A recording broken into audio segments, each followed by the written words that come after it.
Good morning, United. This is Allison here with your morning news. Please stand for the pledge. I pledge allegiance to the flag of the United States of America and to the republic for which it stands, one nation, under God, indivisible, with liberty and justice for all. Please be seated. The lunch for today is Mandarin chicken with rice and fresh bread and steamed mixed vegetables. Tomorrow's lunch is a cheesy omelet breakfast taco and crispy tater tots. The following students will still need to pick up their yearbooks from Miss Zines in room 312. Meadow Ballant, Kaylee Bevalanka, Elena Brewer, Jacob Burton, Connor Coffey, Kendall Erb, Adeline Meads, Cameron Sadler, and Carter Simmons. Again, those students need to pick up their yearbooks from Miss Zines in room 312. There will be a student council meeting for all high school members on Thursday morning at 7:30. We have two major requests to discuss. Please make every effort to attend. See you in room 310. Thank you. Upcoming sports events for United Local District semifinals include volleyball away versus McDonald tonight, boys soccer home versus Canton Central Catholic on Thursday.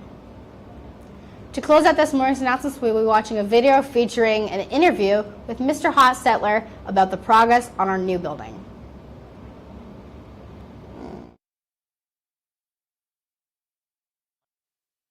I'm here with Mr. Hostetler, and we're in the new building. This will be the band room. First question, what are you most excited for in the new building? So it's been a trending development in education to get students to collaborate more with each other, with the teachers. So I think this space operates a lot different than a traditional school. So there's lots of collaboration spaces, there's lots of labs that students can really find what they're interested in and do that project-based learning that we've been trying to work with the staff on getting going. Mm-hmm. What are some differences between the setup in the new building and the setup in our current building, which I know you kind of just answered with the new learning, but any sort of main differences in classroom setups or how they're going to look on the inside? Well, in each grade level, there's a garage door that opens up into an extended learning area, which is really a neat place where, again, based on projects, based on cooperating with each other, interacting with each other, those will allow the teachers not only to supervise the students, but allow them more space to work in. So each grade level has that. Each grade level has the ability to open up classrooms so that classrooms can join together and do some activities. So. Sounds good. And then are there going to be any differences in the way that we maintain this building compared to the old building? I know it's a newer building, yes. So are there any new plans on maintenance? Well, the systems are completely different. So most of our maintenance guys right now spend time fixing things, right? So it's going to be a mind shift of taking care of things, doing things on a regular basis to make sure that everything operates efficiently.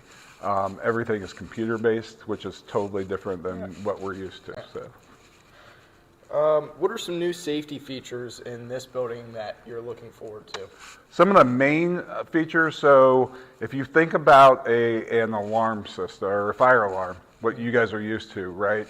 There'll actually be a lockdown button. So if there were ever an emergency, we can lock down, and every pod locks down on its own. So we can isolate. If there were a safety concern, we can isolate very quickly.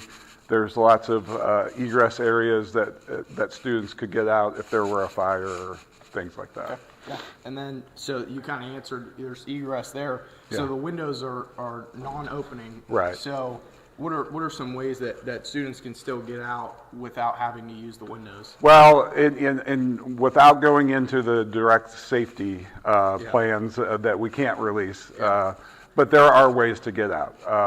Even though the windows aren't operable, and they aren't operable because we have this constant flow of air that we're not used to in the old building. So air actually circulates once an hour on a 24-hour basis. So the air circulates on 24 hours, or 24 times in a day. But as far as egress, there are lots of areas, and that's how schools are designed now, to make sure that people can get out in a timely fashion. And then what are the next steps for our current building? Well, most of it is going to be demoed, and that'll be in the new parking lot. We are keeping the auditorium and gym area, and that's going to be renovated, and so we're still budgeting that piece of it. Okay. And then when is the planned move-in date for this building, and what does that look like for the students and staff? Well, we're hoping that we're in May. I looked over to Alex Grossman, so that's me. So move-in is June for teachers. Yeah. You guys will finish your school year in your old building, but substantial completion, that means we get all of our permits, the certificate of occupancy and everything. It does happen in May, and then the transition is kind of into the June month. Okay, so it won't affect this school year at all? No. There'll be no sort of student involvement in the moving? It's No. all, okay. no, All right. you guys are too costly. All right, thank you very much. Yeah.